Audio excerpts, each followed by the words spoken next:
La maison Jeanne d'Albret d'Orthès se refait une beauté. Les échafaudages sont en place, les travaux vont débuter lundi.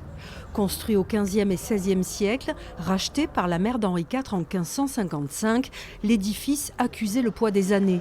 La dernière restauration datait d'il y a 40 ans. Les dégâts étaient importants, notamment sur la toiture. La toiture, oui, parce que les tuiles sont poreuses. C'est une toiture qui est ancienne, qui a plus de 40 ans, et donc qui avait déjà été revue, mais aujourd'hui, elle commence à souffrir. Le chantier préservera ce joyau du patrimoine orthésien, élément important du tourisme dans la région. Mais il a un coût, près de 660 000 € hors taxes, le plus gros investissement de la commune pour cette année. Ces travaux, qui coûtent donc plus de 660 000 €, sont en partie financés par la DRAC et par la région Nouvelle-Aquitaine, ce qui nous assure à la ville pratiquement 50% de subventions, et la ville donc supporte les 50% restants. Depuis bientôt 30 ans, la maison Jeanne d'Albret abrite le musée de l'histoire du protestantisme.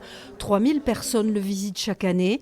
En parallèle des travaux extérieurs, les salles seront réorganisées pour présenter toutes les religions et la laïcité. Nous allons fêter dans un an les 30 ans de l'association, les 30 ans du musée, que ce musée a connu différentes phases, différents moments d'extension.